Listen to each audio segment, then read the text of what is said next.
Setelah Anda melakukan registrasi dan berhasil masuk ke sistem Nizam Pos Kasir, mungkin Anda bertanya-tanya, setelah login, saya harus bagaimana sih?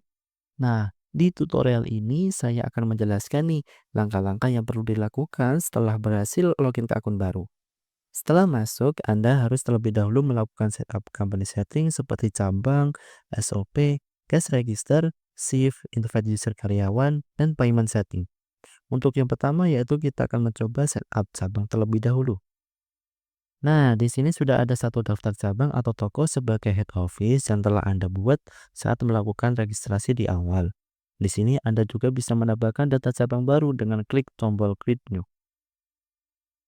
Anda diwajibkan untuk memasukkan data nama cabang dan nomor telepon cabang. Nah, untuk kode branch ini akan terisi otomatis oleh sistem. Selanjutnya alamat cabang dan jumlah saldo cabang. Nah, di sini ada switch head office yang digunakan untuk menentukan apakah cabang tersebut merupakan kantor pusat atau bukan. Jika diaktifkan, cabang ini akan berfungsi sebagai head office dan memiliki akses penuh terhadap seluruh laporan dan pengaturan sistem. Tetapi untuk head office ini hanya bisa diaktifkan di satu cabang saja. Karena kita udah punya head office, maka ini kita nonaktifkan saja. Setelah semua data diisi dengan benar, klik tombol simpan untuk menambahkan cabang baru ke dalam sistem. Oke, sudah berhasil. Nah, selain itu, Anda juga bisa mengedit atau menghapus cabang yang sudah terdaftar. Untuk melakukan perubahan, cukup pilih cabang yang ingin diperbarui, lalu klik tombol edit untuk memperbarui informasi atau hapus jika cabang tersebut tidak digunakan lagi. Dan Anda dapat melakukan kelola SOP pada setiap cabang di sini. Karena data SOP masih kosong, kita akan mencoba langkah selanjutnya, yaitu setup SOP. Anda dapat klik menu SOP di sini. SOP dalam sistem Nizam Pos Kasir ini digunakan untuk mengatur prosedur buka dan tutup cabang atau toko. Dengan SOP yang jelas, Anda bisa memastikan semua karyawan mengikuti prosedur yang telah ditetapkan. Nah, Anda bisa menambahkan data SOP dengan klik tombol Create New. Nah, di sini ada diminta untuk memasukkan data nama SOP terlebih dahulu. Saya kasih contoh, SP buka 1, dan pilih kategori SOP, buka atau tutup. Saya bikin buka. Nah, di sini ada deskripsi dari SOP yang dibuat. Deskripsi ini berisi prosedur apa saja yang harus dilakukan pada SOP tersebut. Nah, semisal saya masukkan,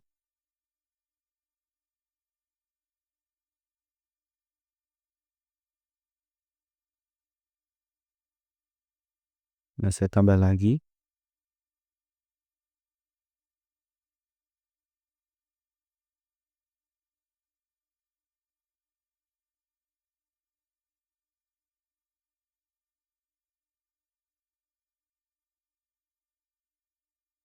Oke.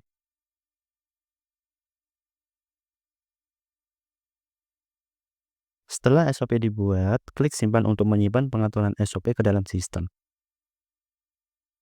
Oke, sudah berhasil dibuat. Dan saya akan coba lagi untuk membuat SOP tutup.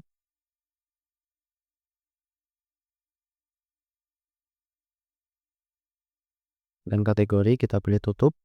Dan deskripsi saya coba isi.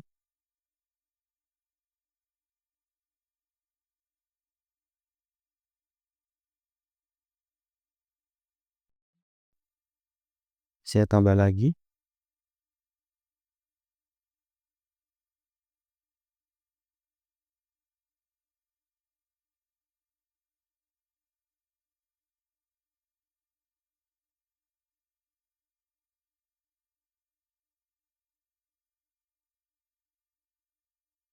Oke, setelah itu kita simpan dengan klik tombol kirim. Oke. Setelah data SOP dibuat, Anda bisa mengelola SOP tersebut dengan menentukan cabang mana yang akan menerapkan SOP tersebut. Dengan cara klik menu cabang, lalu pilih cabang yang akan dikelola SOP-nya. Nah, setelah itu kita pilih untuk SOP buka toko. Nah, ini udah kita buat tadi. Kita klik simpan. Oke. Nah, dengan langkah ini, setiap cabang ini akan memiliki SOP yang sesuai dengan operasionalnya. Dan untuk langkah selanjutnya yaitu setup cash register. Jadi cash register ini adalah tempat penyimpanan uang tunai dalam transaksi. Anda perlu mengatur kasir ini agar sistem dapat mencatat setiap transaksi dengan benar. Dan Anda bisa menambahkan data cash register dengan klik tombol Create New. Dan Anda diminta untuk memasukkan nama cash register. Saya masukkan misal kasir 2. Dan cabang mana yang akan dituju. Oke.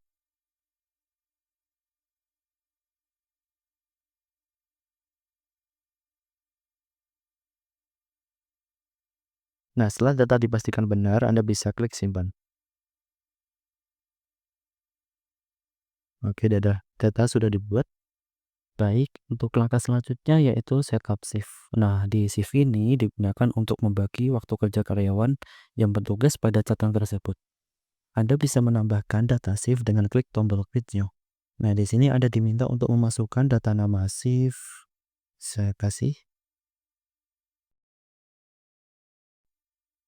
cabang yang dituju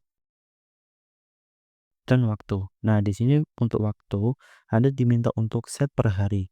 Misal untuk shift pagi pada hari Senin dari jam 8 sampai jam 12.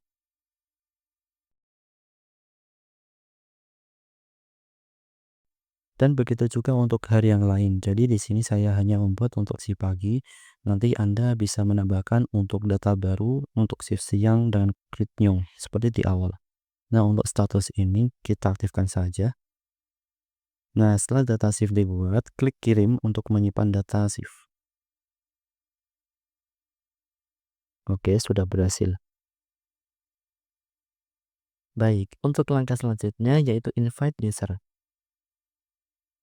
Nah, Anda bisa menambahkan dengan klik tombol invite user di sini. Nah, di sini Anda harus memasukkan data nama user, email user, password, cabang, cash register, dan role. Di sini saya akan mencontohkan untuk nama user dan email user.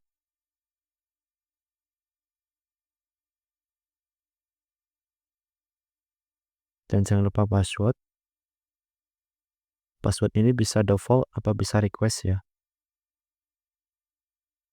Untuk cabang. Nah, jika role yang dipilih adalah kasir, maka Anda bisa memilih untuk cash register. Kalau data sudah diinput semuanya, klik tombol kirim untuk menyimpan data. Oke, sudah masuk. Nah, jika Anda ingin menambahkan data role seperti admin cabang dan lainnya, Anda bisa masuk ke menu akses kontrol, lalu pilih roles dan permission company. Nah, Anda bisa klik tombol create new untuk menambah data baru.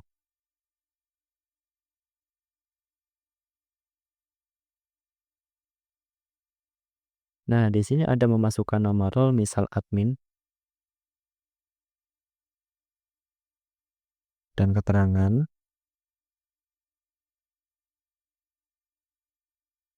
dan status aktif. Nah, di sini ada switch apakah Anda dijadikan admin perusahaan atau hanya cabang. Nah, lalu di sini memilih akses menu, jadi si admin ini hanya bisa mengakses menu apa saja nanti di aplikasinya. Saya berikan contoh.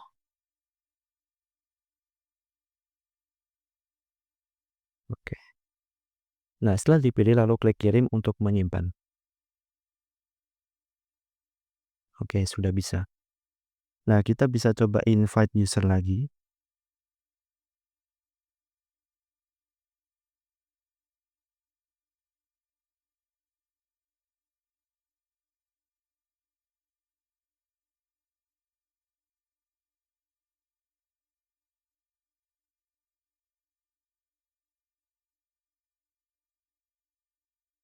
cabang, terus untuk role admin. Oke, kalau sudah kita klik kirim. Oke, sudah bisa. Nah, setelah invite user berhasil, langkah selanjutnya yaitu di sini Anda bisa mengelola untuk user ini akan ditugaskan di cabang mana.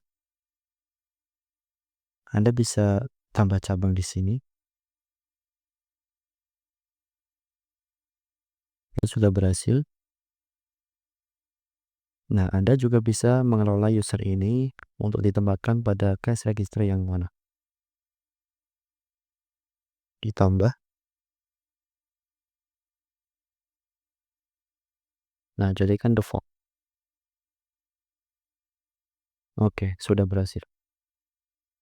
Nah, di sini bisa juga Anda menerapkan user tersebut akan mendapatkan shift.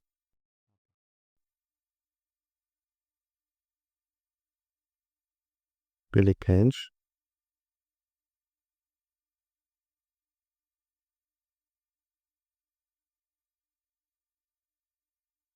Oke, lalu klik simpan. Oke, selesai. Setelah invite user berhasil, langkah selanjutnya yaitu payment setting. Nah, di payment setting ini sangat penting agar sistem dapat mencatat semua metode pembayaran yang diterima, seperti tunai, kartu kredit, atau e-wallet. Nah, Anda bisa menambahkan data payment setting dengan klik tombol Create New. Nah, di sini Anda diharuskan untuk memilih antara Mitrans atau pakai e-payment. Nah, di sini saya akan coba untuk menggunakan Mitrans. Nah, di sini Anda diharuskan untuk mengisi client key, environment, merchant ID, dan server key. Nah, bagaimana sih cara mendapatkan client key, merchant ID, dan server key ini? Anda bisa mendapatkannya di Mitrans. Nah, sebelumnya Anda harus masuk dulu ke web Mitrans dengan masuk ke link web yang saya cantumkan ini. Jika Anda belum memiliki akun, Anda bisa melakukan pendaftaran terlebih dahulu. Saya coba login. Nah, jika sudah masuk ke halaman Mitrans, Anda bisa klik menu pengaturan, lalu pilih Access Key.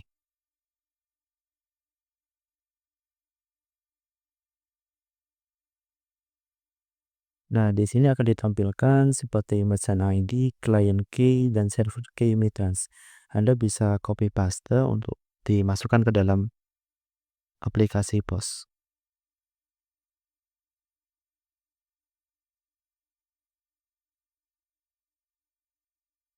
Nah, jika sudah input data, klik tombol simpan. Nah, sekarang untuk data provider sudah kita buat. Nah, langkah selanjutnya yaitu kelola payment.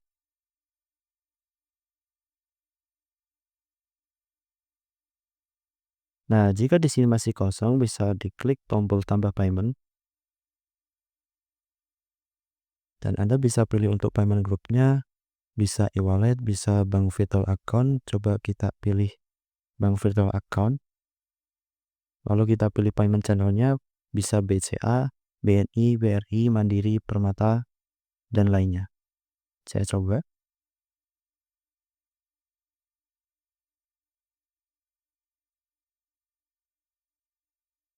Nah, jika sudah, bisa klik simpan.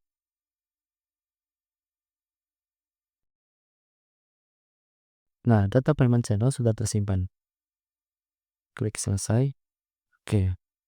Nah, dengan mengikuti langkah-langkah ini, akun Anda sudah siap digunakan untuk bertransaksi. Baik, jika ada kendala atau pertanyaan, jangan ragu untuk menghubungi tim kami. Semoga panduan ini bermanfaat dan sampai jumpa di tutorial selanjutnya. Nah, bagi teman-teman yang belum subscribe, jangan lupa subscribe dan like video ini ya. Jangan lupa klik tombol notifikasinya supaya teman-teman dapat info terbaru nih. Salam dari Nizam System untuk UMKM Indonesia.